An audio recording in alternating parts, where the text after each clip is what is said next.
With Trevor laid up and recovering from recent knee surgery, Hayden's in the driver's seat for our test of this Hino 700 Series FY3248 8x4, a model that's been around for a while, so we're interested to see what's keeping its sales ticking over nicely.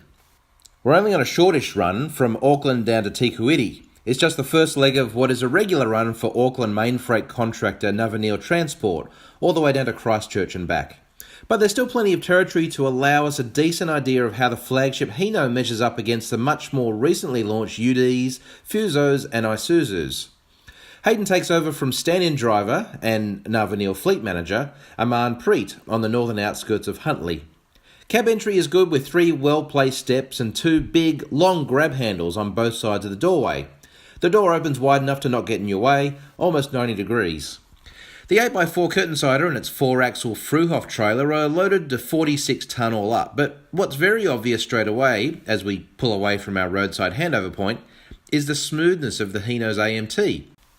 The ProShift gearbox, a ZF AS Tronic, changes up through the gears with ease as we head through Huntly and accelerate up to 90 km an hour effortlessly. To handle the 4 roundabouts and 1 overbridge that we have to negotiate to get onto the Waikato Expressway, Hayden leaves the AMT in automated mode, the gearbox handling lots of shifting well, choosing the correct gears while upshifting and downshifting. It's also obvious that the electrically adjusted and heated mirrors on the 700, a flat traditional mirror on the top with a convex mirror below, give great visibility as we check the trailer's rear wheels tracking through the roundabouts. On the expressway, Hayden selects cruise control. The switch is tucked away under the right-hand side of the steering wheel on the dash though, with the set and resume controls on the right-hand steering column stalk. This is maybe a little out of sync with cruise control switches on most trucks we've driven lately. They all have the controls for cruise and other functions on the steering wheel. The Hino showing its age with no fingertip controls on the steering wheel. Once set though, the cruise control works well and we run down the expressway with the comfort and ease you'd expect.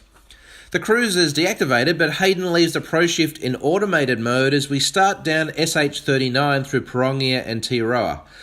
There are quite a few hills and plenty of corners going this way, so it's interesting to see how the Hino's 480 horsepower engine and the ProShift work together. There's no need for any manual intervention. The AMT downshifts quickly at 1100 to 1200 RPM as you'd expect on hill climbs. With the engine's torque shining through between 1100 and 1600 RPM, the AMT holds onto 14th gear at worst. On the descents, it's left in automated mode, but Hayden finds that the 2-stage engine brake is found wanting and he's forced to use the foot brake more than usual.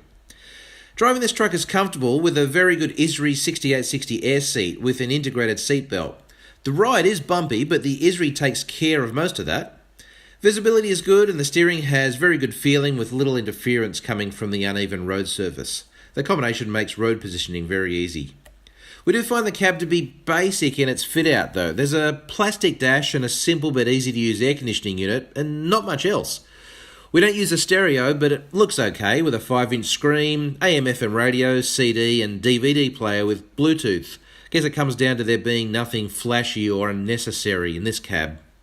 The driveline of the 700 series is good with a Hino E13C VG engine, which uses both EGR and SCR to achieve the current exhaust emission standard, working well with a ProShift 12-speed AMT. In fact, they're the highest of this test.